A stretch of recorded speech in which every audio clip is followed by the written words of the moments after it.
उत्तराखंड आयुर्वेद विश्वविद्यालय के गुरुकुल परिसर में वैद्य धर्मदत्त स्मृति व्याख्यानमाला का आयोजन किया गया, जिसमें प्रोफेसर एच.एम. चंदोला जी ने प्रमेह के ऊपर सारगर्भित व्याख्यान दिया, जिसको सभी लोगों ने सराहा। Sir, we are very keen to listen to your enlightening lecture on the topic critical review of Prameh and its treatment modality. I would like to request Professor H.M. Chandola sir to kindly come on stage and enlighten our scholars.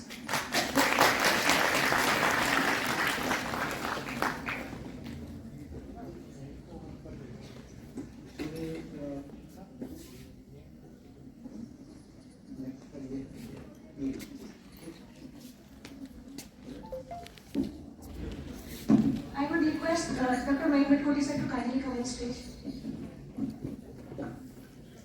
आज की सभा के अध्यक्ष the campus director doctor Pankaj Sharma ji, जिस समय माननीय कुलपति doctor Joshi ji बोल रहे थे, और आपकी तरफ से जो तालियों की गड़गड़ाहट पंकज जी के लिए थी, मुझे बहुत अच्छा लगा कि आप कितने लोकप्रिय यहाँ के कैंपस डायरेक्टर हैं। ये तालियों की गूंज जो है वो आपकी पर्सनैलिटी को रिफ्लेक्ट कर रही थी। And I fully agree what doctor Joshi said.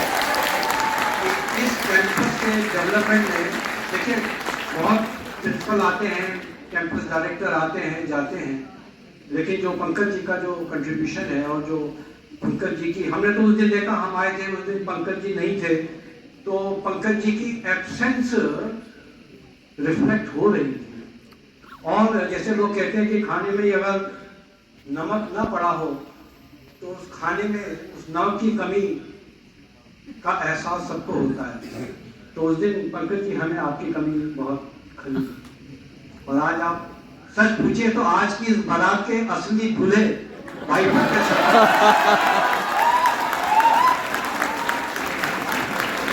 भाग्यशाली है कि आपको डॉक्टर पंकज शर्मा जी का नेतृत्व मिला है इस कैंपस कॉलेज में, क्योंकि जब ये पोस्ट ग्रेजुएशन जामनगर में करते थे, वही जो एक्टिव और डायनेमिक एनर्जेटिक पर्सनैलिटी इनकी उस समय थी, आज भी वैसी ही है। आप बता दो किस रसायन का आप सेवन करते हो।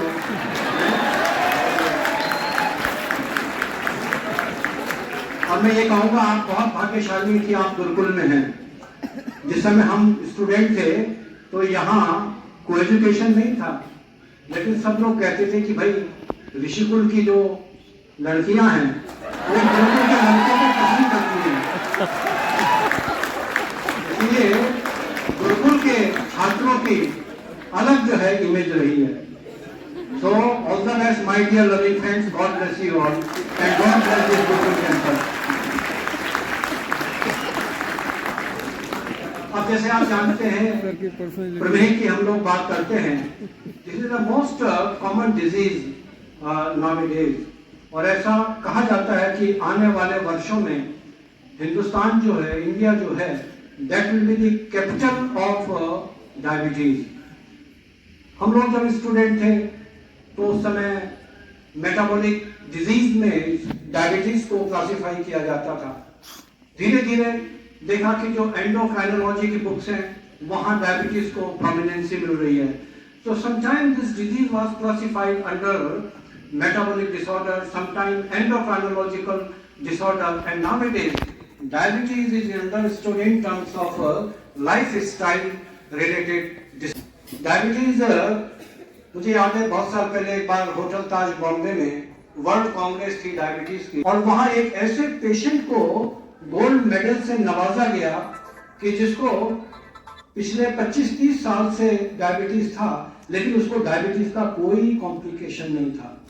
He managed his diabetes, whatever medication was given to him, so nicely that कोई कॉम्प्लिकेशन उसको डेवलप नहीं हुआ। पेशेंट की जो प्रॉब्लम होती है वो डायबिटीज से कम और अनकंट्रोल्ड डायबिटीज के द्वारा होने वाले कॉम्प्लिकेशन से जो है उसको प्रॉब्लम ज्यादा होती है। इसलिए आपको येन केन प्रकारेण, आप चाहे एलोपैथिक ड्रग लीजिए, चाहे आप आयुर्वेदिक ड्रग लीजिए, चाहे आप combination of Ayurveda and allopathic or whatever system of medicine you prefer, but your blood sugar should be well under control. ये हमेशा ध्यान रखिए और इतने एडमेंट भी मत बनिए कि हम पेशेंट को एक्सपेरिमेंटल गिनी पिग बना दें कि नहीं साहब हमें तो आयुर्वेद से ही इसको कंट्रोल करना है। जहां जरूरत हो अपने दिव्य चक्षु ओपन रखिए और पेशेंट के इंटरेस्ट में जो भी आपको कॉम्बिनेशन डेवलप करना है उसको आप प्रेफर करिए। तो जैसे मैंने आपसे कहा कि एक ऐसी डिजीज है जिसको आयुर्वेदिक लिटरेचर में there is a lot of confusion. Many of the scholars say Prameha is diabetes, some say only Madhumeh is diabetes, and rest 19 type of disorders should be compared with independent urinary disorders. हम लोग वो सब चर्चा करेंगे, लेकिन इसमें मुख्य तौर पे आप देखेंगे तो प्रभूत मूत्रता एंड आविल मूत्रता, ये दो बातें इसमें कही गई हैं कि एक ये ऐसी डिजीज है जिसमें पेशेंट एक्सेसिव मेरा टाइम कितना है डॉक्टर साहब, डायरेक्टर साहब? No limit. अच्छा, तो मुझे थोड़ा सा वार्न कर दीजिएगा अगर आपको लगे कि मैं थोड़ा लिमिट से बाहर जा रहा हूँ, है ना। या हमारे मास्टर साहब हुआ करते थे प्राइमरी स्कूल में, खलीलुर रहमान साहब, बिजनौर की बात है, मैं 12 साल बिजनौर रहा हूँ, तो बर्थ प्लेस मेरा लखनऊ रहा है, ओरिजिनल बाशिंदा मैं उत्तराखंड का हूँ, तो इसलिए सब जगह का रस मेरी जो है वो पर्सनैलिटी में है। तो हमारे जो प्राइमरी स्कूल के टीचर थे जनाब खलीलुर रहमान साहब, वो जब कोई बहुत शैतानी करता था तो कहता है पजामे से बाहर मत निकल। तो जिसमें आपको लगे तो मैं थोड़ा टाइम के मामले में थोड़ा सा बाहर निकल रहा हूँ तो दीजिएगा मुझे। तो ये एक ऐसी डिजीज है जिसमें you will find the patient is passing excessive urination and there is a turbidity in the urine. So this प्रभूत मूत्रता concept highlight the metabolic origin of disease, and avil मूत्रता when there is a turbidity in the urine that highlight the involvement of local urinary tract. Etiological factor आप देखें, एक वो समय था जब हम आयुर्वेद में पढ़ते थे कि जो जिन लोगों की आराम तलब जिंदगी है, जो लोग सेडेंटरी लाइफ स्टाइल को जो है फॉलो कर रहे हैं, खूब सो रहे हैं, आराम तलब गद्दों पे लेटे हैं, और जो ऐसे some of the dietary factors, milk product, jaggery product, इन चीजों का ज्यादा सेवन कर रहे हैं, ऐसे एनिमल्स का मीट जो एक्वेटिक एरिया में रहते हैं, पानी वाले एरिया में रहते हैं। So if you see a person who is taking more carbohydrate rich diet and fat rich diet, वो इसके अंतर्गत आप ले सकते हैं।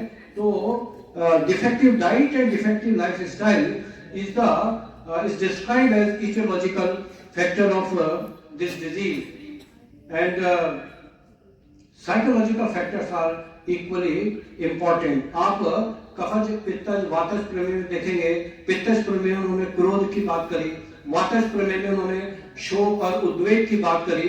तो ये कहीं ना कहीं जो स्ट्रेस वाला पार्ट है पर्सनैलिटी का, that also has a diabetogenic effect.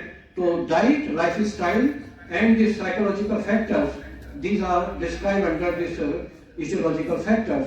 अब डिजीज अभी डेवलप हुई नहीं, लेकिन उस डिजीज के डेवलप होने के पहले जो प्रोड्रोमल सिम्टम, प्रीमोनिटरी सिम्टम, जिसको हमारे यहाँ पूर्व रूप कहा है, उसका डिस्क्रिप्शन जो है वो आयुर्वेदिक लिटरेचर में, चरक में आप निदान स्थान में भी देखेंगे, चिकित्सा स्थान में भी देखेंगे, सभी आचार्यों ने इसका जो है वो डिटेल वर्णन किया है।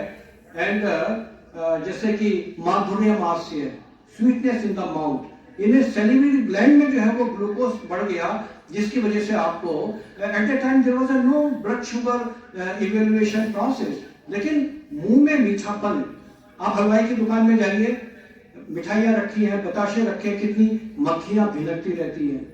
ऐसे ही जो प्रमेही का जो शरीर है, उसके शरीर पर मक्खियां बैठेंगी, यूरिन में जो है चींटियां दौड़ेंगी, कर पाददाह, burning sensation in hand and feet. तो ये जो सारी चीजें हैं आजकल जो हम डायबिटीज मेलिटस में देखते हैं, ये सारी चीजें प्रोड्रोमल सिम्टम जो बताए गए हैं इस डिजीज के, एक्सट्रीम थर्स्ट, ये सब चीजें जो है इस डिजीज में बताई गई है। ये इसलिए समझना जरूरी है कि ये पूर्ण उन्होंने प्रमेह के लिए कहे हैं।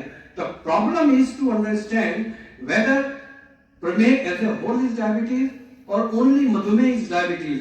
तो इसलिए आप ये ध्यान में रखिए, ये जितने भी पूर्ण रूप है ये प्रमेह के जो है बताए गए हैं। When I was a student, मेरी भी समझ में नहीं आता था कि ये क्या ये रेफरेंस है कि दंतादीनां मलाढ्यम, ये दांतों में मल, वेस्ट। इसके बाद हम जब पीजी में गए और रिसर्च पेपर देखे कि जहां किसी पेशेंट को, अभी जो मल की बात होती है, आप देखते हैं दांतों में टार्टर जमा हो जाता है, आयुर्वेद में इसके लिए शब्द आया है शर्करा। तो पेशेंट को जिसको बहुत ज्यादा टार्टर जमा हो रहा है, आपका डेंटिस्ट से पूछेगा आपने डायबिटीज का टेस्ट कराया, इन मैनी इसमें जर्नल्स में वो पेपर्स में है कि अगर फ्रीक्वेंटली आपको जिंजिवाइटिस होता है, टार्टर हो रहा है, तो आप अपना इवेल्युएशन प्री डायबिटीज के लिए करा लीजिए। तो ये देखिए प्रोड्रोमल सिम्टम में जो दंतादीनां मलाढ्यम वाला जो कॉन्सेप्ट है, ये कहीं ना कहीं प्री डायबिटिक कंडीशन की तरफ भी जो है वो इशारा करता है। तो इस तरीके से चरक के निदान स्थान में भी देखिए षडपद पिपीलिका और मूत्रे अभिधावंती पिपीलिका, ये सारी चीजें जो है पूर्ण रूप में जो है बताई गई है। क्लासिफिकेशन को आप देखें तो सुश्रुत ने कहा था पेशेंट ऑफ प्रमेह में भी टू टाइप, सहज प्रमेह एंड अपथ्य निमित्तज प्रमेह। सहज प्रमेह का मतलब यह है जो फ्रॉम द अर्ली बिगिनिंग, बच्चा पैदा हुआ, मैं जब पोलैंड गया तो वहाँ मेडिकल यूनिवर्सिटी में जो डायबिटिक वार्ड था, वहाँ वो मुझे ले गए और वहाँ जैसे आप चाइल्ड केयर प्लेसेस देखते हैं, इतने सुंदर बच्चे, तो सब सुंदर होते हैं, एंड इतने छोटे छोटे प्यारे प्यारे बच्चे, बॉयज गर्ल्स, टॉयज लगी हैं, और किसी की उम्र 1.5 साल, किसी की उम्र 2 साल, और ये सब वो पेशेंट थे जिनको टाइप 1 डायबिटीज था। They all were juvenile diabetic patient. तो मैंने जो छोटे से छोटे उम्र के जो बच्चे देखे, 1.5 साल से लेकर के एंड सो ऑन, और वहां की जो डायबिटोलॉजी सेक्शन की जो हेड थी, she was MD PhD in diabetes, उसको ये मालूम ही नहीं था कि ऐसे भी मेडिसिनल प्लांट है जिनके अंदर blood sugar lowering, insulin promotion, ऐसी एक्टिविटीज है। और वहां जो डायबिटीज एसोसिएशन है पेशेंट्स का, वो बहुत पावरफुल लॉबी है, and it was that lobby जिन्होंने वो इंडो यूरोपियन एक सेमिनार डायबिटीज के ऊपर उन्होंने ऑर्गेनाइज किया था।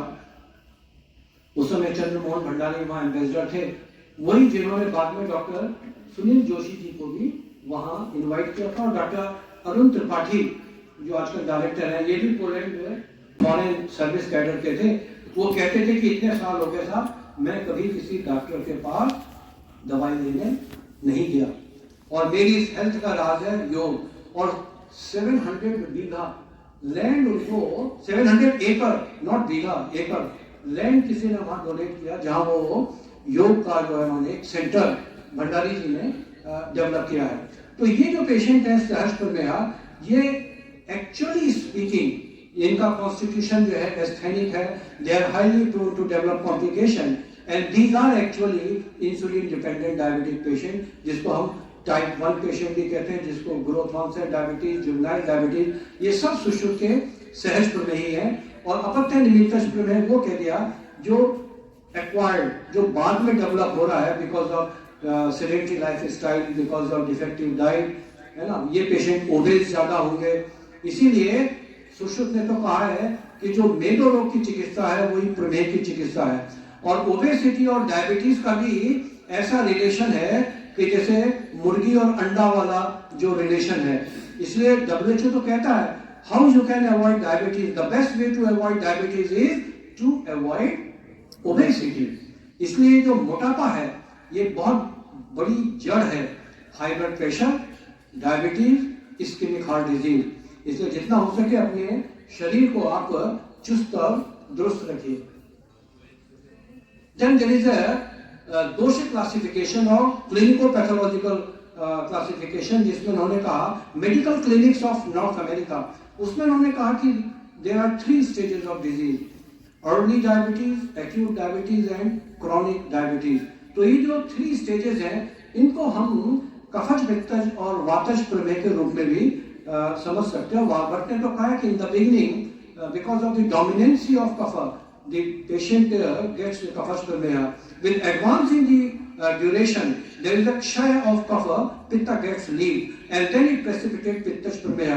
Ultimately, there is a kshaya of kapha and pitta both, and vata gets lead and then it precipitates the वातज प्रमेह। तो ये स्टेज वाइज भी हो सकती है तीनों अवस्थाएं, और किसी किसी पेशेंट में डायरेक्टली भी जो है कोई स्टेज डायरेक्टली भी प्रेसिपिटेट हो सकती है। और ये जो वातज प्रमेह की जो अवस्था है इसमें सब ये कॉम्प्लिकेशन डेवलप हो जाते हैं, जिसमें हम रेटिनोपैथी, नेफ्रोपैथी, कार्डियक माइक्रोएंजियोपैथी, ये सब जो चीज जो है हम देखते हैं। पित्तज प्रमेह एक्चुअली स्पीकिंग जो एक्यूट डायबिटिक कंडीशन है, इसमें hyper adrenergic system, there is a more and more secretion of catecholamine which is the sum total of epinephrine and norepinephrine. Adrenal cortex से आता है कॉर्टिजोल, वो भी इनमें बढ़ा हुआ होगा, और जो एड्रिनल मेडुला है यहाँ से जो है ये एड्रेनलिन, नॉरएड्रेनलिन का जो सिक्रीशन है इधर ब्रेन में हाइपोथैलेमस से भी है, और जितनी भी पैरासिम्पैथेटिक नर्व एंडिंग है यहाँ से भी कैटेकोलामीन का सिक्रीशन है। तो because of hyper adrenergic activity ये जो कैटेकोलामीन सिक्रीट हो रहा है, it also antagonizes the biological activity of insulin, and then patient gets the pitta prameha or the acute diabetes. Vata prameha mein there is a kshaya or structural and functional changes in beta cell take place, and it leads to the deficiency of insulin. तो वातज प्रमेह जो है, जिसको चरक ने भी सभी आचार्यों ने असाध्य कैटेगरी में बताया है, तो ये इंसुलिन डिपेंडेंट अवस्था है। और जो कफज प्रमेह है, इट इज एक्चुअली स्पीकिंग जहां इंसुलिन की ट्रू डेफिशिएंसी नहीं है, there may be deficiency but it is relative, rather insulin antagonist are towards the higher side and they antagonize the action of insulin. तो this is the disturb carbohydrate fatty acid cycle, that is actually the कफज प्रमेह। और जहां hyper adrenergic activity हो रही है, जिसके चलते कॉर्टिसोल और कैटेकोलामीन एक्सेस है, वो भी इंसुलिन एंटागोनिज्म के लिए रेस्पॉन्सिबल है, वो पित्तज प्रमेह की अवस्था है। और जो ट्रू डेफिशिएंसी ऑफ इंसुलिन है, वही जो है इंसुलिन डिपेंडेंट अवस्था जो है वो वातज प्रमेह है, जिसका एक उपभेद मधुमेह है। Charak has classified that based on body constitution patient may be of two type, स्थूल प्रमेही, these are the obese diabetics, and क्रश प्रमेही, जहां body lean and thin body constitution होगा। तो ये जो स्थूल प्रमेही है, जहां उन्होंने ये वही है जैसे कि जो चरक ने जिसको अपथ्य निमित्त, सॉरी सुश्रुत ने जिसको अपथ्य निमित्त प्रमेह कहा, वही एक्चुअली चरक का स्थूल प्रमेही है, and this is non insulin dependent diabetes. और यहाँ पेशेंट, यहाँ संशोधन भी रिकमेंड किया है, और यहाँ पेशेंट को आप डाइट कंट्रोल और एक्सरसाइज से मैनेज कर सकते हैं। चरक ने भी चिकित्सा स्थान में कहा है कि जहाँ कफ, मेद और क्लेड एक्सेस है, वहां उन्होंने अपकर्षण भी रिकमेंड किया है। तो जो अपकर्षण जो रिकमेंड किया है चरक ने वहां पे, तो वो यही है जो आज हम डाइट कंट्रोल करते हैं। Diet control does not mean कि आप किसी को एकदम कंप्लीट जो है वो अनशन करा दीजिए, वो नहीं है, लेकिन वो कैलोरी का सारा खेल है कि आपको 14 to 600 कैलोरी से ज्यादा नहीं लेना है। और वहां पे आप जब भी दें तो पेशेंट का जो डाइटरी आर्टिकल है उसका ग्लाइसेमिक इंडेक्स और ग्लाइसेमिक लोड ये जरूर ध्यान में रखें। आजकल सारी इंफॉर्मेशन नेट पे अवेलेबल है। मोटा मोटा हम पेशेंट के लिए कहते हैं कि भाई केला मत खाओ, चीकू मत खाओ, शरीफा मत खाओ, शरीफा जिसको गुजरात में सीताफल कहते हैं, कस्टर्ड एप्पल, ये बहुत मीठा होता है, इसका ग्लाइसेमिक इंडेक्स बहुत हाई है। और देखिए प्रकृति की लीला, उसी शरीफे के पेड़ की जो पत्तियां हैं उनके अंदर एंटी खेल है, उसका जो फल है उसका ग्लाइसेमिक इंडेक्स हाई है, वो डायबिटीज के पेशेंट को नहीं देना है। देखिए वहीं उसकी जो पत्तियां हैं उनके अंदर हाइपोग्लाइसेमिक एक्टिविटी वेल एस्टैब्लिश्ड है, उसको आप वहां पे दे सकते हैं। देन बेस्ड ऑन डॉक्टर आर्य साहब, नमस्कार, कैसे हैं? अच्छे हैं। प्रोग्नोस्टिक क्लासिफिकेशन, डॉक्टर आर्य साहब हमारे सीनियर हैं और आप फिजियोलॉजी शरीर क्रिया विभाग में रहे और बहुत पॉपुलर थे सब अपने जूनियर्स के बीच में भी, अपने सहपाठियों के बीच में भी। हमारे सीनियर हैं, मैं आपको नमस्कार प्रणाम करता हूं। प्रोग्नोस्टिक, कुछ ऐसे पेशेंट हैं जिनको आप इजीली मैनेज कर सकते हैं, जो सुषुम्ना का अपथ्य निमित्त प्रमेह है, चरक का स्थूल प्रमेही है, और जो अर्ली डायबिटिक कफज प्रमेह की जो अवस्था है, these patients can be managed easily by a recommended controlled diet and a package of exercise and stress management. और जो असाध्य कैटेगरी के पेशेंट हैं, सुश्रुत के सहज प्रमेही, चरक के कहे हुए क्रश प्रमेही, और जो एडवांस लीजन वातज प्रमेय का अल्टीमेटली डेवलप हो गया, जैसे सुश्रुत ने कहा निदान स्थान में, सर्व एव प्रमेहास्तु कालेन प्रतिकारणा मधुमेह तो मयांति तद असाध्य भवन्ति ही. In due course of time and due to improper management, all types of prameha are landed into madhumeh, which is terminal stage of disease and said to be incurable. इसलिए the whole disease is one. अब ऐसा थोड़ी है कि कोई independent urinary disorder कहीं मधुमेह में कन्वर्ट हो जाएगा, बिल्कुल नहीं. इसीलिए मैं आपसे कहता हूं प्रमेह एज ए होल को आप डायबिटीज समझिए.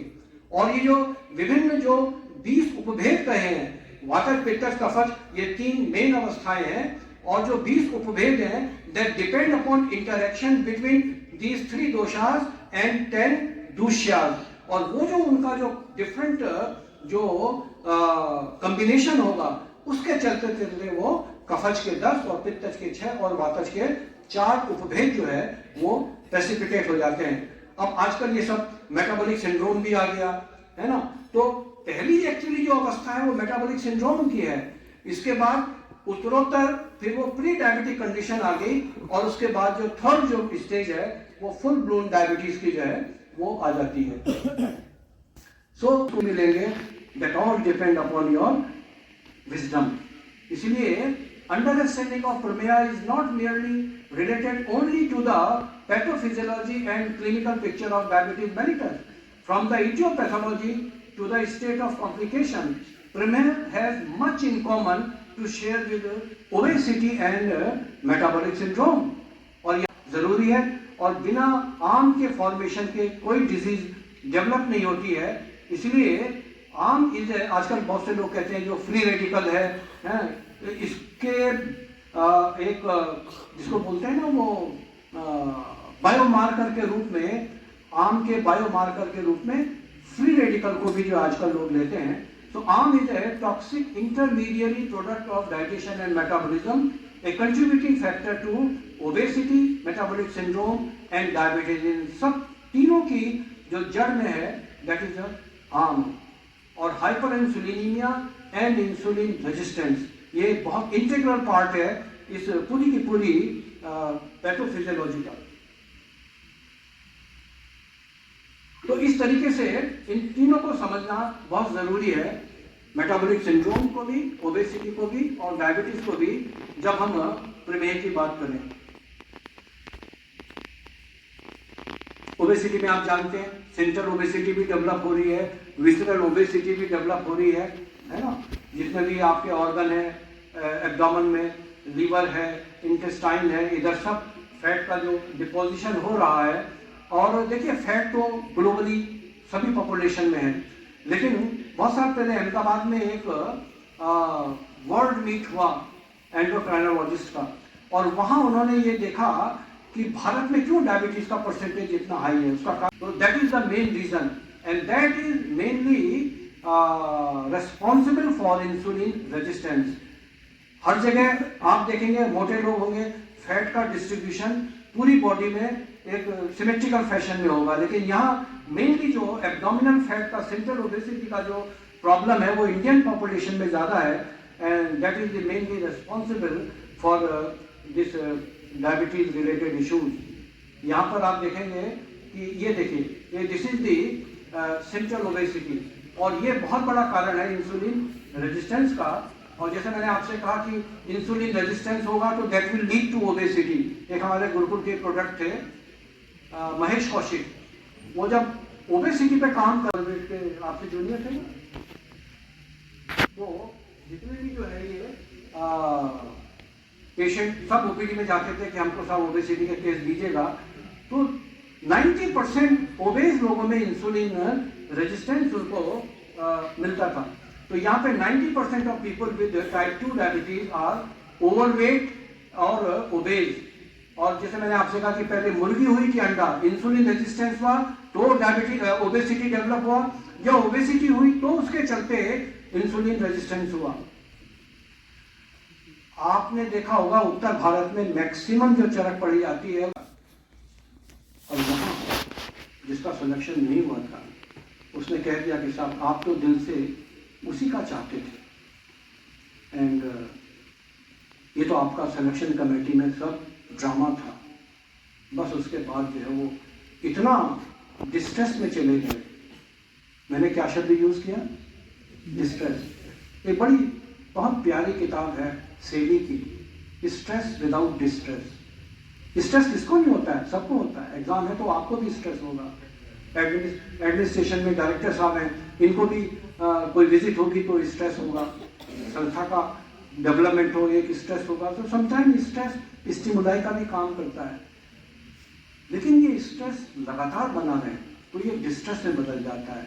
सेली says it is better to take a tablet of diazepam instead of continuously going in the phase of distress.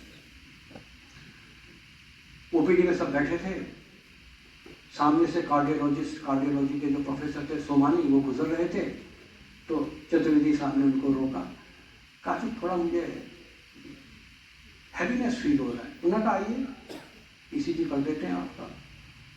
मैं उधर ही जा रहा हूँ अपने चैम्बर में। प्रोफेसर चतुर्वेदी साहब की फैमिली गांव में गई हुई थी, वो अकेले थे। अब क्या है, आदमी फैमिली के साथ है तो अपना स्ट्रेस रिलीज भी कर देता है। फैमिली नहीं है तो आदमी स्ट्रेस कहाँ रिलीज करे? तो वो इमोशंस का एकोमोडेशन होता गया। सोमानी साहब ने कहा यहाँ क्यू रेल दिखाई दे रही है, ऐसा वैसा, and to be on safer side उन्होंने उनको इंटेंसिव केयर यूनिट में एडमिट कर दिया। और सबको लग रहा था कि ये ड्रामा हो रहा है, और वो आईसीसी में एडमिट हुए and there he got massive heart attack. समझे आप? और वो हार्ट अटैक में गए, किसी को नहीं मालूम था कि इनको डायबिटीज भी है। कैंटीन में हम लोग के साथ बैठ के कभी किसी का बर्थडे है रसगुल्ला भी खा लेते थे। No one was knowing, it was kept so secret. The diabetic condition of never disclose. तब इंसुलिन चल रहा था। मैं देखिए यहाँ इंसुलिन रेजिस्टेंस की बात चल रही है ना, मैं ऐसे नहीं सुना रहा हूँ ये आपको story, because it is relevant to the topic. 600 milligram percent% Chaturvedi साहब का ब्लड शुगर था। 600 unit of insulin was given, और शुगर बिल्कुल भी नीचे नहीं आ रहा था। समझे आप? और तब सोमानी साहब ने कहा कि भाई ये तो जबरदस्त इंसुलिन रेजिस्टेंस है इस केस में। और सारे जो है मतलब जब वो हो गए, बीपी फॉल होने लगा, हाथों में भी पैरों में भी ड्रिप चल रही है बीपी मेंटेन करने के लिए, और अल्टीमेटली फिर चतुर्वेदी जी की डेथिंग हो गई। And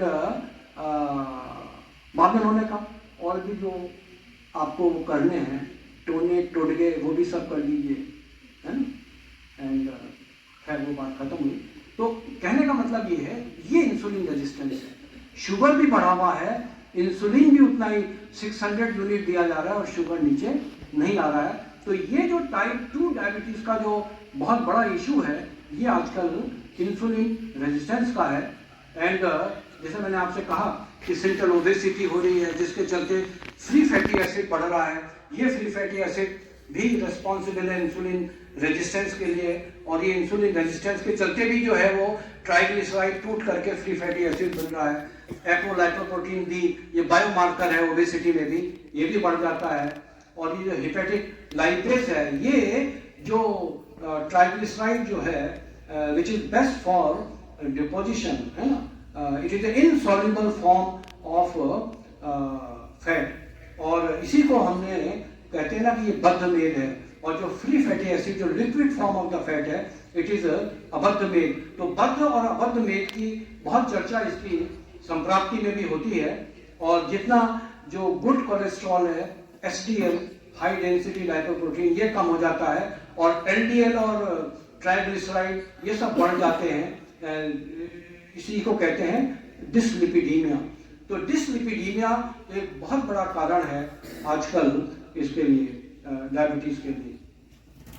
and this is the metabolic syndrome, जहाँ सेंट्रल ओबेसिटी मिलेगी, high cholesterol, high triglyceride, and LDL बढ़ा होगा, एचडीएल कम हो जाएगा, hypertension, insulin resistance and hyperglycaemia, ये सारी चीजें जो है आपको मेटाबॉलिक सिंड्रोम में मिलती हैं। और जो इंसुलिन रेजिस्टेंस जो हो रहा है इसके चलते जो है ये हाइपरटेंशन भी हो रहा है, टाइप 2 डायबिटीज हो रही है, विसरल ओबेसिटी हो रही है, एथेरोस्क्लेरोसिस हो रहा है। देखिए with advancing the age atherosclerosis is a common issue, but in hypertension and in diabetes ये जो एथेरोस्क्लेरोसिस का जो प्रोसेस है इट इज हेस्टेनिंग, इसलिए आप शुगर और ब्लड प्रेशर दोनों कंट्रोल में रखिए पेशेंट का, अदरवाइज उसको ब्रेन को जो सप्लाई हो रही है, सेरिब्रल जो वास्कुलर सप्लाई है ये भी कॉम्प्रोमाइज होगी और इसके चलते उसको डिमेंशिया, अल्जाइमर ये सब प्रॉब्लम होंगी। किडनी को जो ब्लड सप्लाई हो रही है यहाँ भी दिक्कत होगी, जिसके चलते रीनल इस्कीमिया होकर के रेनिन एंजियोटेंसिन सिस्टम एक्टिवेशन से फिर उसका ब्लड प्रेशर भी बढ़ जाएगा। तो ये सारी चीजें आपको ध्यान में रखनी है। तो इस तरीके से जो है insulin resistance leads to beta cell dysfunction and जिसके चलते जो है ये प्रॉब्लम इसमें डायबिटीज का हो जाता है। आप देखिए कि ये जो type 2 non insulin dependent diabetic patient हैं इसमें 83% जो पेशेंट्स हैं इनमें जो इंसुलिन रेजिस्टेंस है, किसी में इंसुलिन रेजिस्टेंस के साथ साथ इंसुलिन सीक्रेशन भी कम होगा, किसी में इंसुलिन रेजिस्टेंस के साथ साथ इंसुलिन का जो सीक्रेशन है वो ठीक ठाक होगा। तो वो अलग अलग परसेंटेज है। तो but the basic issue is that resistance is there. Normally क्या होता है, increase food intake and obesity increases the insulin in the circulation. Normally क्या है, ये सेल है, ये सेल मेम्ब्रेन है, यहाँ पे इंसुलिन रिसेप्टर्स हैं। इंसुलिन की बाइंडिंग जब इन रिसेप्टर से होगी तो मेम्ब्रेन की परमेबिलिटी बढ़ जाएगी, more and more entry of glucose will be there in the muscle tissue and glucose will be metabolised. But जैसे जैसे ये इंसुलिन एंटागोनिस्ट बढ़ते हैं, हाइपर इंसुलिनिमिया होता है, तो ये इंसुलिन रिसेप्टर्स अगेन डैमेज हो जाते हैं। Insulin is there but because of the vanishing of insulin receptor on the cell membrane there is no binding between insulin and insulin receptor, और इसके चलते फिर वो ग्लूकोज की एंट्री नहीं होती है and then there is hyper insulinemia and hyperglycemia both. Examiner ये अक्सर स्टूडेंट से पूछता है कि जब हाइपर इंसुलिनिमिया है तो क्यों उसको हाइपरग्लाइसीमिया है, तो वो रिसेप्टर की जो सेंसिटिविटी है वो चली जाती है, जिसके चलते वो हाइपरग्लाइसीमिया उसको हो जाता है। एक नवंबर 1979 में साइंटिफिक अमेरिकन जर्नल में बहुत बढ़िया आर्टिकल था, कॉजेज ऑफ डायबिटीज, उसमें ये सारी चीजें डिस्कस हुई थी। Notkins, Abner Louis Notkins, Scientific American journal, November 1979 issue. जब आप डाइट कंट्रोल करते हैं, वेट कम करते हैं, तो ये इंसुलिन रिसेप्टर्स फिर रीजनरेट हो जाते हैं और फिर सेंसिटिविटी बढ़ जाती है और शुगर जो है वो मेटाबोलाइज होने लगता है। कैसे ये रिसेप्टर डैमेज होते हैं, कैसे ये अगेन रिएक्टिवेट हो जाते हैं, the whole mechanism is also not known. और यहाँ पे ये जो होता क्या है कि लीवर में ग्लूकोज जो है वो ज्यादा प्रोडक्शन हो रहा है, मसल्स में उसका पेरिफेरल यूटिलाइजेशन ऑफ ग्लूकोज नहीं हो रहा है, प्रोडक्शन ज्यादा हो रहा है, कंजम्पशन उसका जो है वो कम है, और इसके चलते बीटा सेल डिसफंक्शन होकर के ये सारी स्थिति जो है वो टाइप 2 डायबिटीज की प्रेसिपिटेट हो जाती है। और यहाँ पे लाइपोटॉक्सिसिटी और ग्लूकोटॉक्सिसिटी, ये दो चीजें बड़ी महत्वपूर्ण हैं, क्योंकि ब्लड शुगर बढ़ा हुआ है जिसके चलते वो ग्लूकोटॉक्सिसिटी हो रही है, और यहाँ पे ये जो फ्री फैटी एसिड वगैरह ज्यादा बन रहे हैं जिसके चलते लाइपोटॉक्सिसिटी हो रही है। दोनों का इफेक्ट पेंक्रियास के ऊपर ऐसा है कि बीटा सेल डिसफंक्शन हो जाता है और जिसके चलते ये नॉन इंसुलिन डिपेंडेंट डायबिटीज पैदा हो जाती है। यहाँ फास्टिंग शुगर जो है वो बिलो 126 हो नॉर्मली, और ऐसी जो पोस्ट पेरेंडियल जो है ये बिलो 200 हो उसमें, तो वो ठीक है। अगर फास्टिंग डायबिटीज, कई बार क्या होता है फुल ग्रोन डायबिटीज डेवलप नहीं हुआ है but there is only impairment of glucose, impair glucose tolerance, तो उसमें यह है कि फास्टिंग 126 के ऊपर हो जाए तो भी वो इम्पेयर ग्लूकोज टॉलरेंस में आ जाएगा, और 140 और 200 के बीच में अगर पीपीडीएस है तो वो भी ग्लूकोज इनटॉलरेंस की कैटेगरी में जो है वो आ जाएगा। 6.5 नॉर्मली हम कहते हैं कि ग्लाइकोसिलेटेड हीमोग्लोबिन का रेंज है, लेकिन अगर ये किसी का 6.5 भी है, दैट डज नॉट मीन कि उसको डायबिटीज नहीं है। इसके लिए फिर हम लोग जब स्टूडेंट थे तब जीटीटी होता था, फास्टिंग शुगर लिया, 100 ग्राम के ग्लूकोज के पैकेट आते थे, वो देते थे, और हर आधे घंटे में 3-4 सैंपल उसके ले जाते थे। वो सब बंद हो गया, फास्टिंग लेते हैं 1 घंटा लेते हैं, 2 घंटा लेते हैं। लेकिन कई केसेस में जहाँ फास्टिंग और पीपीबीएस नॉर्मल है, आप अगर ग्लूकोज टॉलरेंस टेस्ट करेंगे तो उसमें ग्लूकोज इनटॉलरेंस जो है वो आ जाएगा, तो वही हम कहते हैं कि ये प्री डायबिटिक है या अर्ली डायबिटिक है ना, तो वो उसमें उस हिसाब से देख लिया जाता है। और कई इसमें रेफरेंसेस आप आयुर्वेद में देखेंगे कि ये हमने पहले डिस्कस कर लिया, जो सुश्रुत ने कहा कि कालांतर में सभी प्रमेय मधुमेह में बदल जाते हैं। चरक ने कहा जाते प्रमेय ही मधुमेहीन होगा, है ना। और इसी तरीके से जो सुश्रुत ने सहज प्रमेय की बात कर दी। तो कुल मिला के देखिए, प्रमेय मधुमेह दोनों शब्द जो है इनका प्रयोग हुआ है, जिसको हम डायबिटीज के अंतर्गत समझ लेते हैं। सूत्र स्थान में चरक ने 2 तरह की बातें कर दी, एक धातु क्षयजन्य मधुमेह की बात करी, और एक जहां बढ़े हुए कफ और पित्त के द्वारा वात का आवरण हो रहा है, तो जो आवरण जन्य संप्राप्ति बताई है उसके लिए कहा है इसका ट्रीटमेंट आप जरूर करिए। तो सभी बातें उसमें कही है, लेकिन जो धातु क्षयजन्य मधुमेह है उसको तो उन्होंने असाध्य ही कह दिया। वो एक्चुअली स्पीकिंग इंसुलिन डिपेंडेंट अवस्था है। यहाँ सब जो प्रमेय की जो संप्राप्ति है उसको आप षड क्रिया काल के रेफरेंस में भी समझ सकते हैं। और षड क्रिया काल के रेफरेंस में आजकल सब लोग हेल्थ एंड वेलनेस सेंटर की बात होती है, तो डिजीज कंट्रोल करना अलग इशू है, हेल्थ मेंटेन करना दूसरी बात है, और उससे भी ऊपर वेलनेस की बात आ गई। इसलिए दोषों का जो क्रिया काल है, जो 6 स्टेजेस हैं, संचय, प्रकोप, प्रसर, स्थान, संशय, व्यक्ति, भेद, यदि आप हर डिजीज को क्रियाकाल के रेफरेंस में समझ लेंगे तो दोषों का उत्तरोत्तर जो एक्युमुलेशन, विशेषण है ना, डिसेमिनेशन हो रहा है, उसको अगर आप अपना डाइट, लाइफ स्टाइल है ना, इससे या जहां आवश्यक हुआ वहां कोई मेडिसिन लगा के भी अगर उत्तरोत्तर अवस्था में वो ना जाए, इसको कंट्रोल कर लेंगे, तो इससे पहले की डिजीज डेवलप हो उसको आप पहले ही कंट्रोल कर लीजिए, तो शायद आपको उतना कोई इशू भी खड़ा ना हो। इसलिए सब लोग कहते हैं कि आयुर्वेद जो है वो प्रिवेंटिव और प्रोमोटिव ज्यादा है, क्यूरेटिव भी है, लेकिन अगर प्रिवेंटिव प्रोमोटिव लेवल पे आप उसको अगर अमली जामा पहना दें तो मैं समझता हूं कि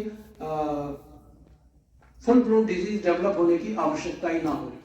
संप्राप्ति में प्रमेय के बहुद्रव श्लेष्मा की बात कही है, तो श्लेष्मा इज बहु एक्सेस में है और द्रव है ना, लिक्विड नेचर में है।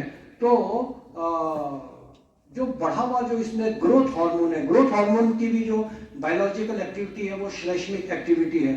तो excess level of growth hormone in the pathophysiology of diabetes can be understood in terms of बहुद्रव श्लेष्मा, और इसके चलते वो लाइपेज एंजाइम स्टिमुलेट होता है, और जो insoluble form of the fat है ट्राइग्लिसराइड वो उसको तोड़ता है फ्री फैटी एसिड में। जो लिक्विड फॉर्म ऑफ फैट है दिस इज अबद्ध मेल है ना, और एनर्जी मेटाबॉलिज्म में ये यूटिलाइज हो जाता है free fatty acid, glucose remain unutilised, और इसके चलते हाइपरग्लाइसीमिया हो जाता है। ग्लूकोज हाइड्रोपिक इन नेचर है, ब्लड में जो वाटर कंटेंट है उसको और एब्जॉर्ब कर लेता है, तो जो लिक्विड पार्ट है ब्लड का देयर इज हाइपरवोलेमिया, तो उसी को उन्होंने क्लेद कह दिया।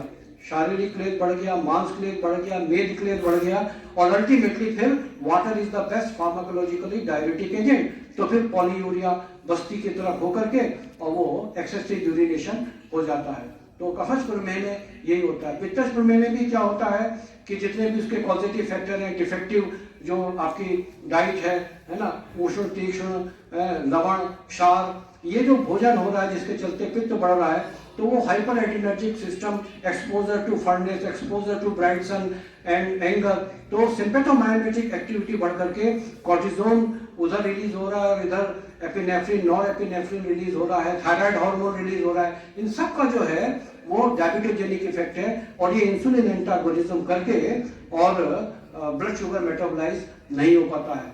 और वातज प्रमेय में there is a structural and functional changes in the beta cell leading to hypoinsulinemia और ए इंसुलिनीमिया। तो वो इंसुलिन डिपेंडेंट अवस्था है। और जैसे मैंने आपसे कहा, this is the doctor Ira Tanna ji यहाँ मौजूद है। इनका भी जो एमडी था वो डायबिटीज के ऊपर था। पीएचडी इन्होंने डिप्रेशन के ऊपर किया, और जो अलसी फ्लैक्सीड जो बहुत कॉमनली हम लोग यूज करते हैं उसके ऊपर इनका बहुत अच्छा एंटी डिप्रेसेंट एक्शन था। क्योंकि अब ये कहा जाता है कि जो ब्रेन की जो इन्फ्लेमेशन है ये भी बहुत बड़ा कारण है डिप्रेशन का, और इसमें ओमेगा 3 फैटी एसिड की बहुत बड़ी भूमिका है। और अलसी जो है it is rich in omega 3 fatty acid, तो ओमेगा 3 का बहुत बड़ा रोल है इसमें। तो आपका जो काम था वो अलसी का था। तो ये जो स्लाइड थी हमने डॉक्टर ईरा तन्ना जी से ही ली थी, और उन्होंने कहा साहब ये देखिए, ये जो टिप ऑफ द आइसबर्ग, यहाँ जो नीचे का सबसे पहले अवस्था में मेटाबॉलिक सिंड्रोम हो रहा है, जिसमें डिसलिपिडीमिया हो रहा है, हाइपर इंसुलिनीमिया मिल रहा है, गुड कोलेस्ट्रॉल कम हो रहा है, बैड कोलेस्ट्रॉल बढ़ रहा है, टोटल कोलेस्ट्रॉल ट्राइग्लिसराइड बढ़ रहा है। तो ये सारी की सारी कंडीशन जो है ये डिसलिपिडीमिया को प्रेसिपिटेट कर रही है, ये मेटाबॉलिक सिंड्रोम की अवस्था है।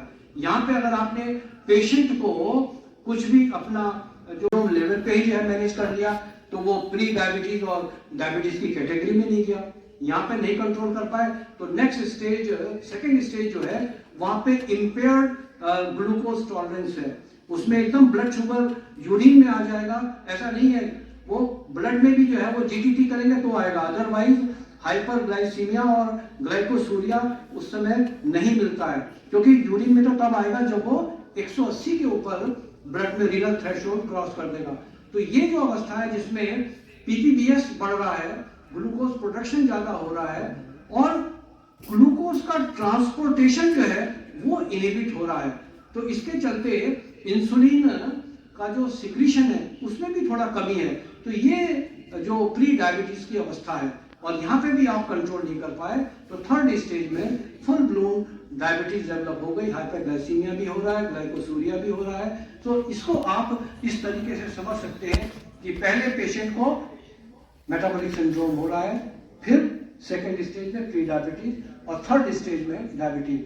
अब थोड़ा I will go hurriedly because I have to finish within next 15 minutes.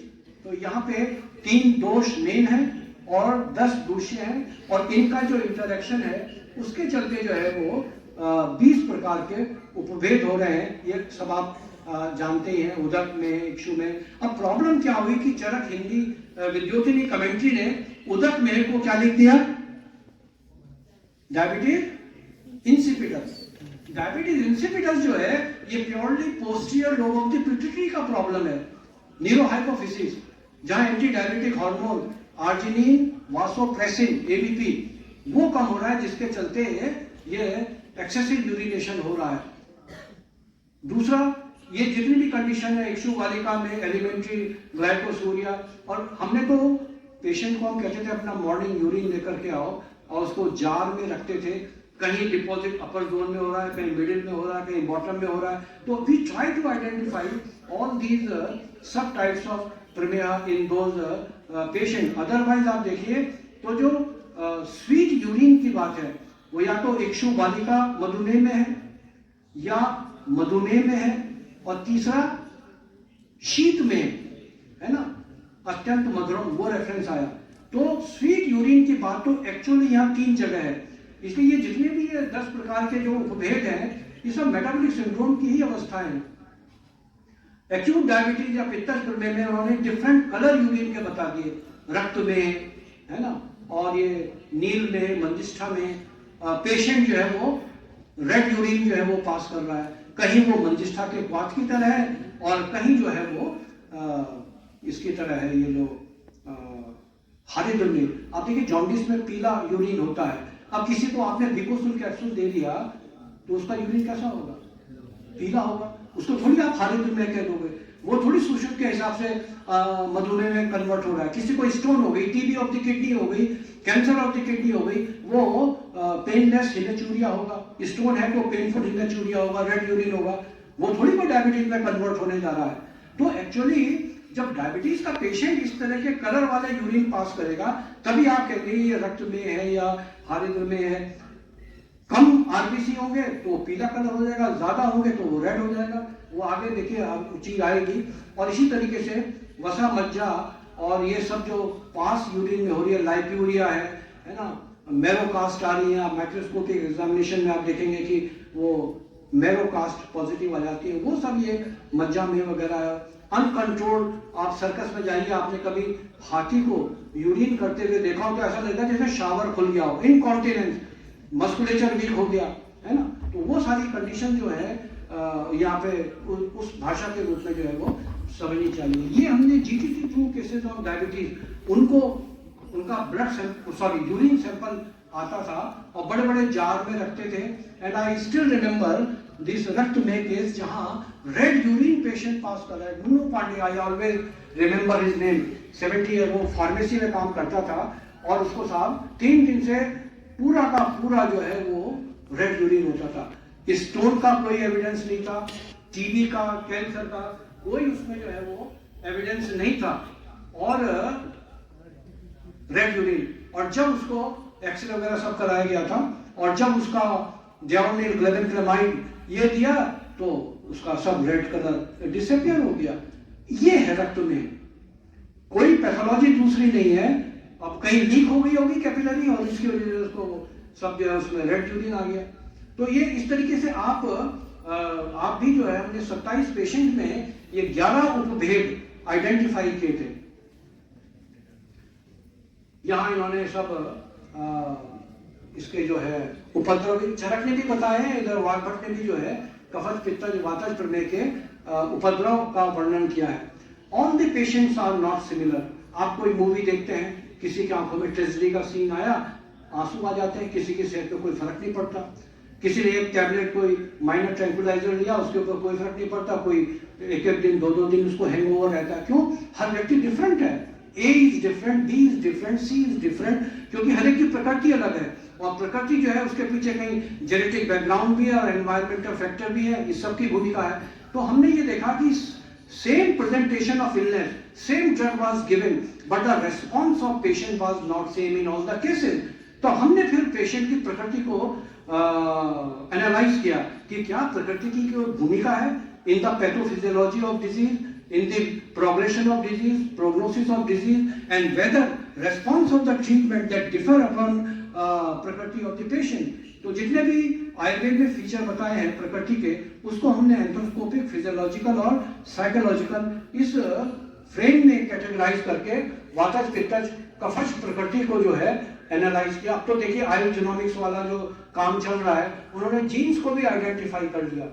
वो किसी की आयुर्वेद के हिसाब से प्रकृति आइडेंटिफाई की और उसके बाद उसका सलाइवा सैंपल लेके CSIR लैब में भेज दिया जाता था और फिर वो देखते थे कि इस प्रकृति को किसी जीन्स के साथ हम कोरिलेट कर सकते हैं क्या। ये तो बाद में फिर पेपर भी इसमें पब्लिश हो चुके हैं।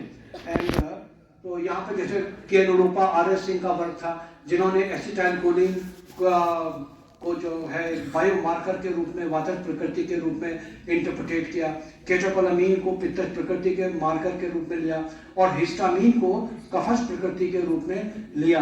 That does not mean acetylcholine is vata या केटोकोलामीन इज पित्त और kapha is histamine, no not at all.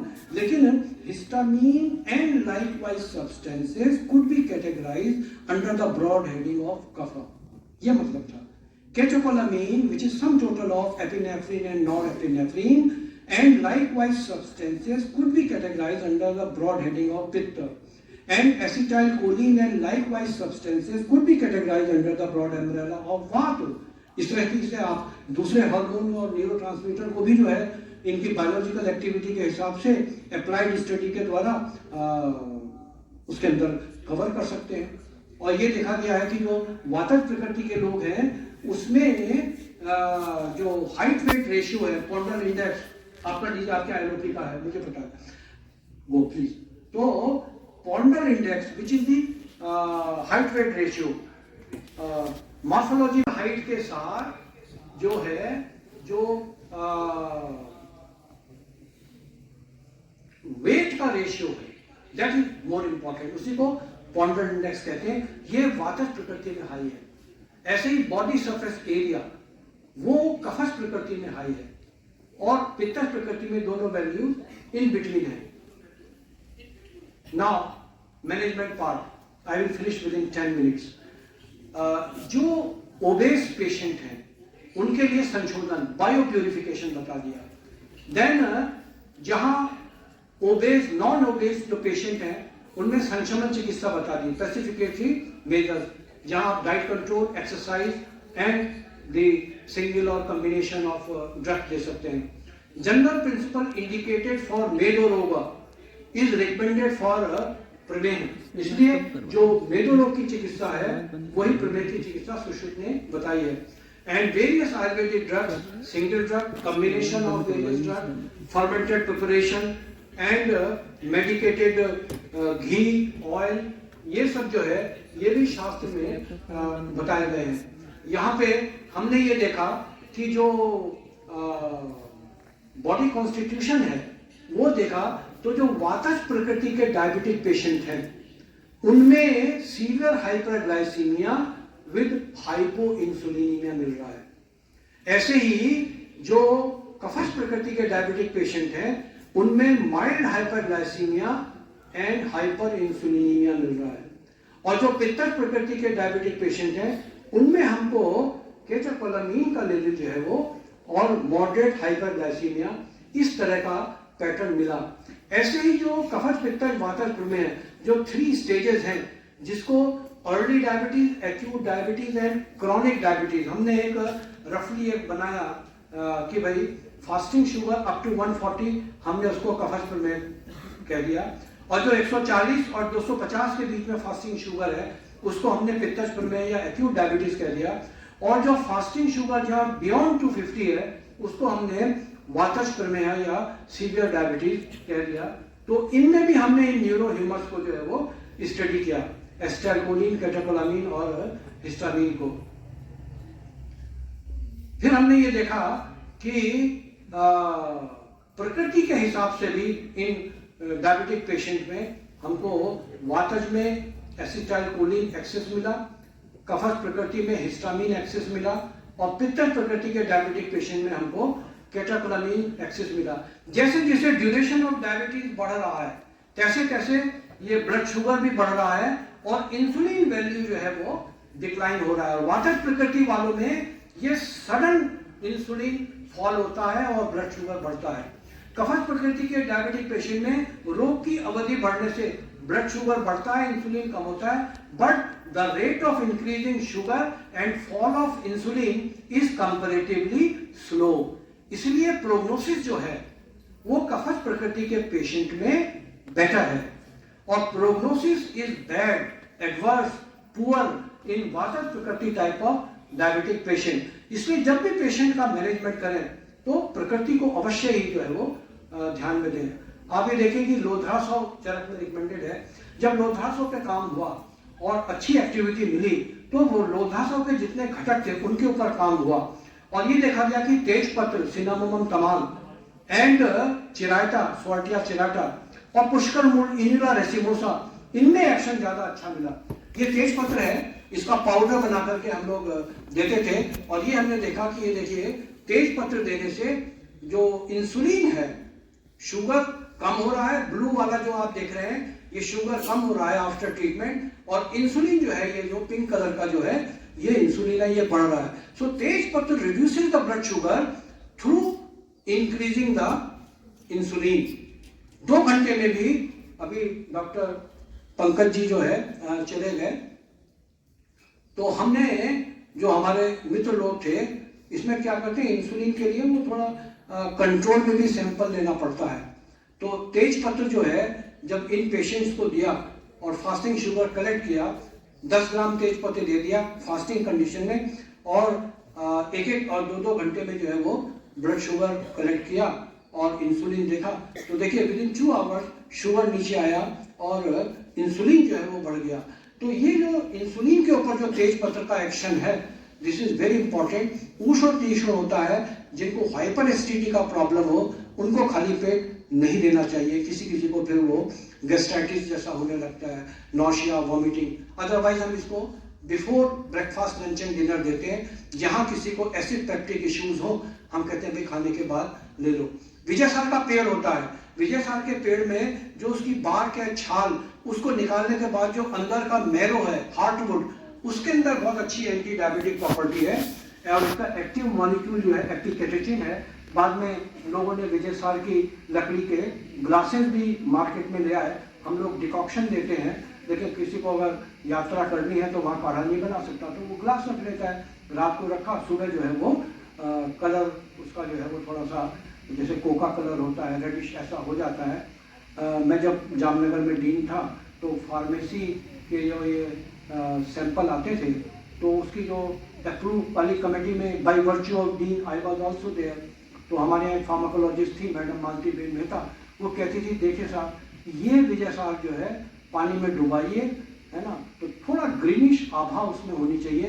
तो वो क्या है कि पेड़ मैच्योर नहीं हुआ और पहले ही उसने उसकी जो है वो काट लिया, तो उसमें जो प्लांट एक्चुअली निर्वीर्य हो गया। उसमें कहाँ से पोटेंसी मिलेगी जब प्लांट की मैच्योर नहीं हुआ। शिलाजीत के सैंपल आते थे, वो मैडम बोलती थी ये सब इसने रॉक को जो है पेंट कर रखा है, वो शिलाजीत था ही नहीं। तो अब प्रॉब्लम यही है कि we are not getting the genuine drug, तो कहाँ से जो, तो ब्लेम फिर आयुर्वेद पे होता है। तो ये मैं विजय सार के रेफरेंस में कह रहा हूँ, जिसको आप बीजक असन इस नाम से भी जानते हैं, Pterocarpus marsupium, it is a wonderful drug.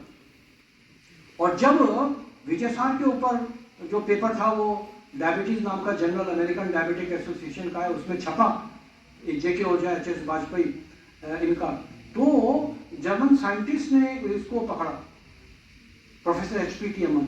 उसने क्या किया, इलेक्ट्रॉन माइक्रोस्कोप में बीटा सेल का गिनी पिग आइसोलेट किया, and then he put total alcoholic extract of vijaysar, huge release of insulin was observe.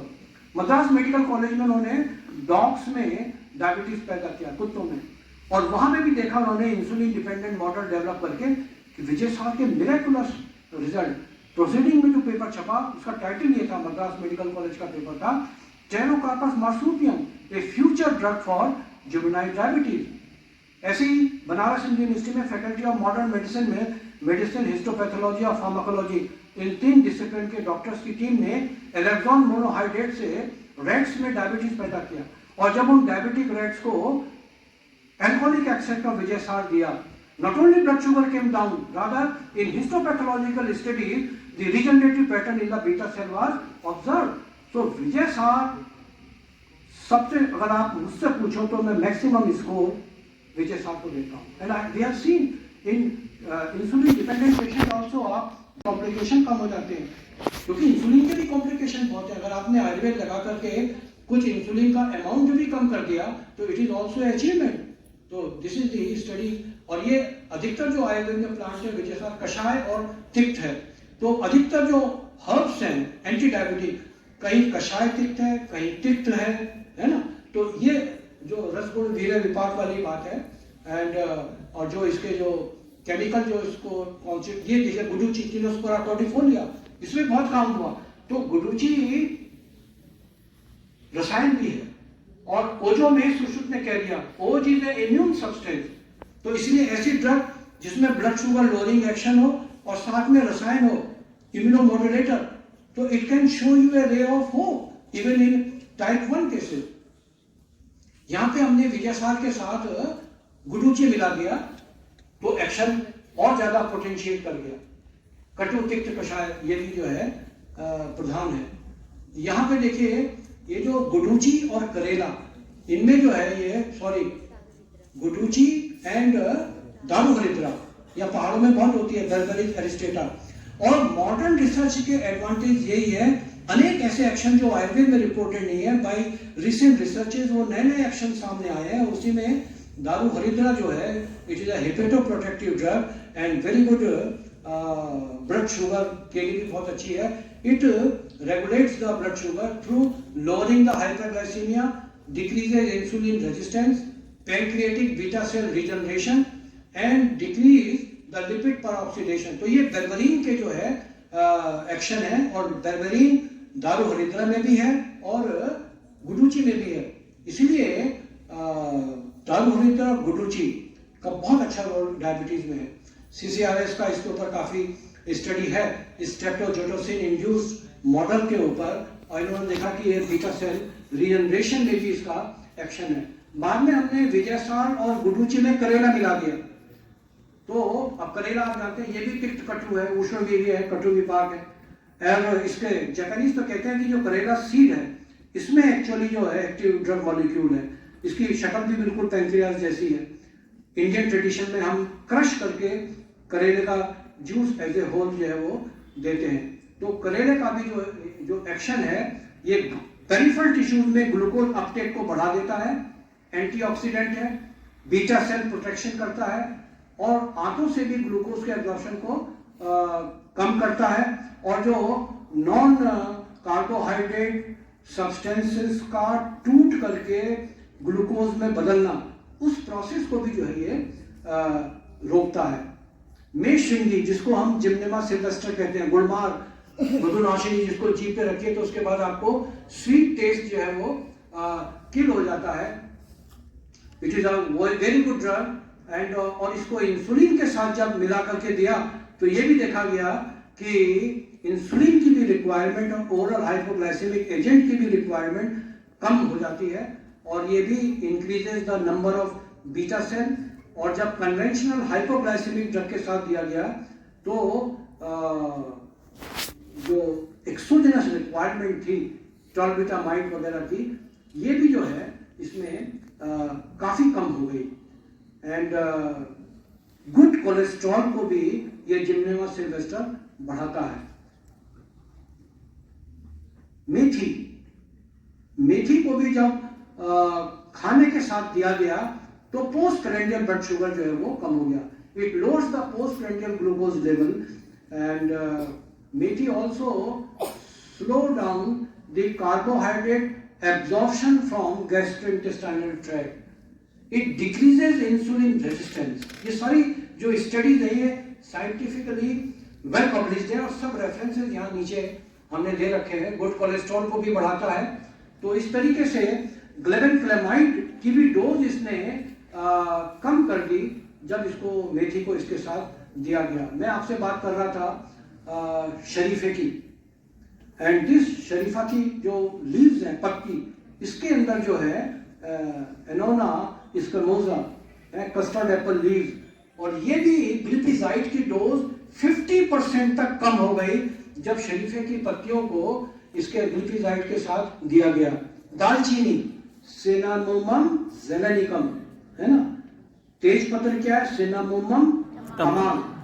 तो इस तरीके से ये इस परिवार की जो ये पौधे हैं, तेजपात, दालचीनी, very good anti diabetic agent and when given in combination with metformin की भी डोज जो है वो कम हो गई। चिरायता ये भी लोहध्रासव का एक घटक है और डॉक्टर एस के मुखर्जी ने तो इतना काम किया है चिरायते के ऊपर, अनेक फ्रैक्शंस को आइडेंटिफाई किया। कुछ सीधे बीटा सेल को स्टिमुलेट करके इंसुलिन बढ़ा रहे हैं और कुछ जो है दूसरे मोड ऑफ एक्शन के थ्रू शुगर को कम करें। तो सिंगल प्लांट में भी कंपोजिट फ्रैक्शन है। रिसर्च करिए, रिसर्च लुक्स ग्लैमरस, कोई हर्ज नहीं है उसमें, but when it comes to the therapeutic application of the drug, it is better to use drug as a whole. इसमें होता क्या है कि जो मेन इसका जो एक्टिव ड्रग मॉलिक्यूल है उसके मेन एक्शन को दूसरे एल्कलॉइड पोटेंशिएट कर देते हैं। उसमें कोई साइड इफेक्ट वाला कंपोनेंट है, उसको ये दूसरे फ्रैक्शंस न्यूट्रलाइज भी कर देते हैं। इसलिए जब थेरेप्यूटिक एप्लीकेशन हो जाता है, it is also a wonderful herb so far as management of diabetes is concern. इसी तरीके से सप्तरंगी आदि घनवटी के ऊपर काम हुआ एंड सिंगल रूप से और in combination with modern drug, तो ये देखा गया कि मॉडर्न ड्रग का एक्शन उसने पोटेंशिएट भी किया और रिक्वायरमेंट भी इसकी कम कर दी। फास्टिंग, पीपी शुगर, इंसुलिन, इस सब के ऊपर सप्तरंगी के ऊपर काम किया गया। एक जैन मुनि थे जनक मुनि महाराज, वेरी पावरफुल सेंट। कई चीजें जो है साधु संत महात्माओं से भी मिल जाती हैं। उन्होंने कहा डॉक्टर साहब आप ये माया फल के ऊपर काम करो, बिल्कुल जड़ से साफ कर देगा। अब जड़ से साफ तो जिस दिन कोई डायबिटीज को कर देगा उसको नोबेल प्राइज मिल जाएगा। डॉक्टर साहब क्लेम सब लोग हाईवे वाले बड़ी बड़ी बातें करते हैं। कई बार दुख होता है जब लोग कहते हैं कि साहब मैंने तो इंसुलिन डिपेंडेंट डायबिटीज को इरेडिकेट कर दिया। किससे? गार्लिक से। गार्लिक का अच्छा रोल है, I accept it, but to make such claim, जिस दिन आप इंजेक्टेबल इंसुलिन को भी आने साथ ओरल निकाल दोगे उस दिन भी नोबेल प्राइज मिल जाएगा। तो ये बड़बोलापन नहीं होना चाहिए। कई बार इलेक्ट्रॉनिक मीडिया पे बड़ी बड़ी बातें लोग करते हैं, उससे आयुर्वेद का फायदा कम और नुकसान ज्यादा होता है। तो यहाँ पे जो माजू फल है, यही माया फल है, इसके ऊपर भी हम लोगों ने काम किया। एंड एक हमारे स्टूडेंट थे भाव भूषण, इधर के थे, जालौन साइड के थे, और ये जैसे रुद्राक्ष होता है इसी तरह का ये होता है कि उसमें छेद होता है, वो कहते हैं कीड़ा उसमें से निकल जाता है। तो वो जो है उसके ऊपर हमने माजू फल के ऊपर भी काम किया। Fasting sugar, post prandial sugar, insulin, mild to moderate cases में अच्छा रिजल्ट था। एक हमारे स्टूडेंट थे डॉक्टर श्याम प्रसाद, केरल के थे, पीएचडी करने आए, बोले साहब हमारे यहाँ ट्राइबल्स जो है ये एक एक पत्ती चबाने के लिए लेते हैं दिन में 3 बार। ये कुरकुमा नीलिंग्रेसिस, मलय हेरेट का नाम दिया गया, ये आयुर्वेद में नहीं है, ये ट्राइबल से आया, फोकलोर मेडिसिन से। तो एक पत्ती का जो वेट होगा वो 1 ग्राम होगा, तो जब 3 बार दे रहे हैं तो 3 ग्राम। तो हमने कहा तुम ले आओ, और हम 3 ग्राम को 2 में डिवाइड करके 1.5 ग्राम 2 बार दे देंगे। इंसुलिन के पैटर्न पे बिफोर मील वो साहब को लेके आए, और सब वहीं से, वेस्टर्न घाट केरल में बहुत होता है। एंड हमने देखा कि fasting, post prandial sugar, insulin, उसको भी हमने ह्यूमन बीइंग में देखा, एक्सपेरिमेंटली भी स्टडी करी, तो उसका जो है इंसुलिन रिलीजिंग एक्शन भी बहुत अच्छा था। तो मैं ये इसलिए कह रहा हूँ कि जैसे मामेचा घनवटी बहुत चलती है, मामेचा एनिकोस्टोमा लिटोरल आयुर्वेद में कहीं नहीं है, और जब उसमें इतनी अच्छी एक्टिविटी मिली, और हैदराबाद का वो एक इंस्टीट्यूट है न्यूट्रिशन, इंस्टीट्यूट ऑफ न्यूट्रिशन, तो वहाँ भी उन्होंने इसमें कार्डियो प्रोटेक्टिव एक्टिविटी बताई। किसमें? मामेचक में। मामेचक बहुत कड़वा होता है और गुजरात में तो बहुत यूज होता है। बाद में प्रिय शर्मा जी ने, जो द्रव्य गुण की हम सब लोग पढ़ते ही हैं, उन्होंने जब प्रिय निघंटु लिखा, वो संस्कृत के विद्वान थे, उन्होंने मामेचक के साथ एक संस्कृत का श्लोक बना करके मधुमेह एक्शन के साथ करके और प्रिय निघंटु में मामेचक को इंक्लूड कर दिया। तो इस तरीके से फोकलोर से आयुर्वेदिक मेटीरिया मेडिका में जो है तो मामेचक आ गया। ऐसे अनेक प्लांट हैं जो आयुर्वेद में नहीं है, फोकलोर प्रैक्टिस में है।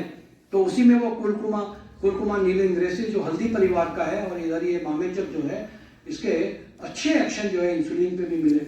ये डॉक्टर ईला जी जब एमडी में काम कर रही थी, तो ये मेहमुदगर वटी जो है, ये प्रमेह रोग चिकित्सा में ही है, भेषज रत्नावली का योग है, इस पे इनका उस समय काम था।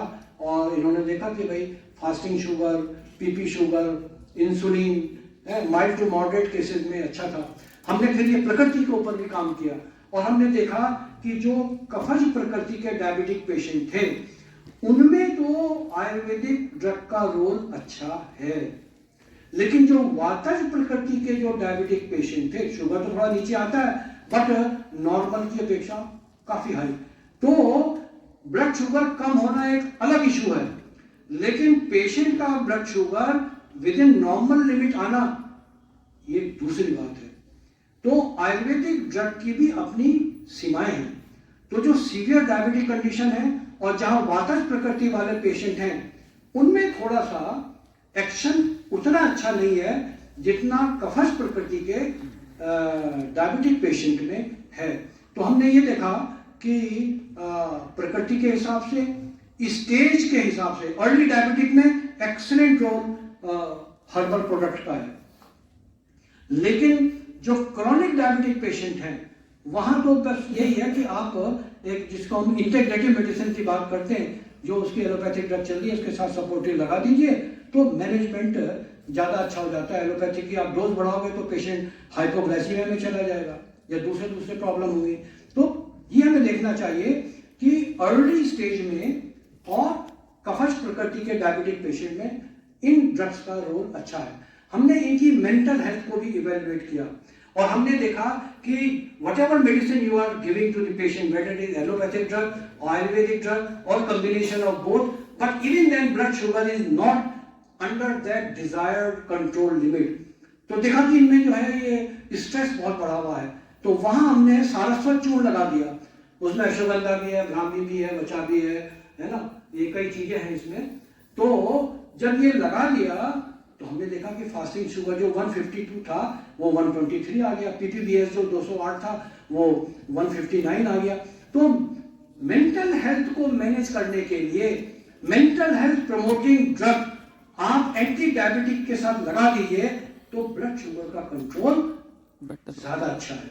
ऐसे ये पॉली हर्बल एक एंटी डायबिटिक फॉर्मुलेशन था, उसके साथ हमने जिसमें सप्तरंगी, विजय सार और शिलाजी ये सब कॉम्बिनेशन था उसमें, और जब उसके साथ हमने ये शंख पुष्पी ऐड कर दिया तो देखा गया कि रिजल्ट बहुत अच्छे थे।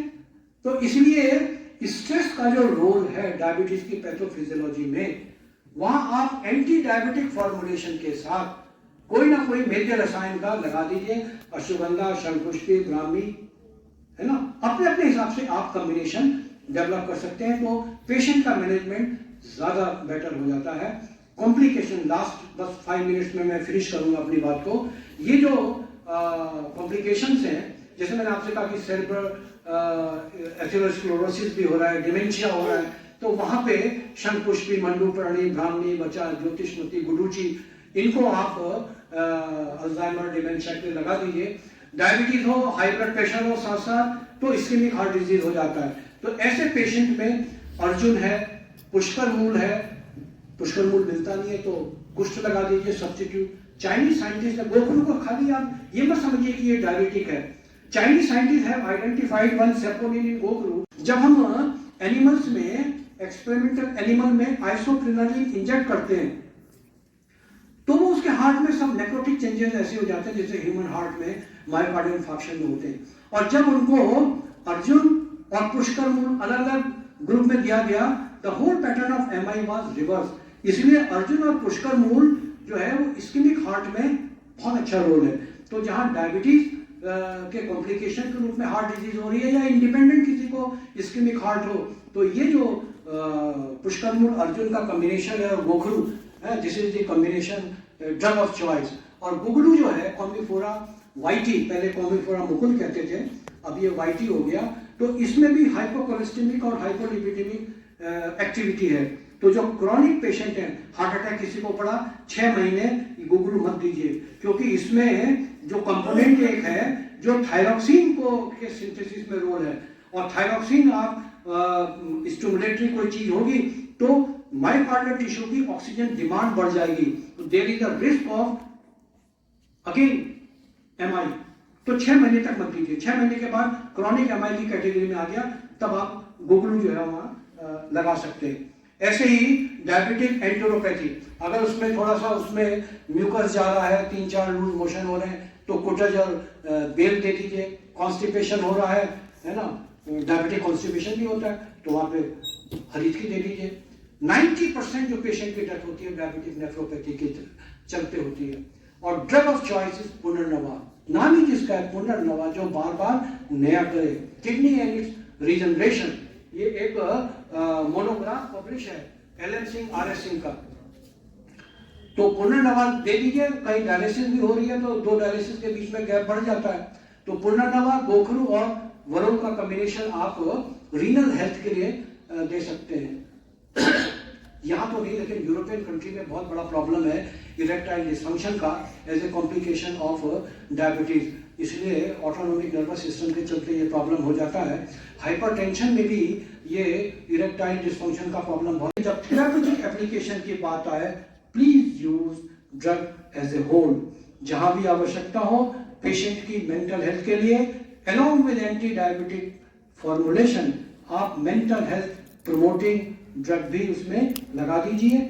और साथ में कुछ योगा, कुछ पंचकर्म प्रोसीजर, शिरोधारा वगैरह है, वो भी उसमें करा दीजिए। योग का तो आप जानते ही हैं कि सब एक्शन, कई आसन हैं, पवन मुक्तासन वगैरह है, जो पैंक्रियास के ऊपर प्रेशर पड़ता है, इंसुलिन रिलीज होता है, रिलैक्सेशन टेक्निक है, इन सब का प्रयोग करिए।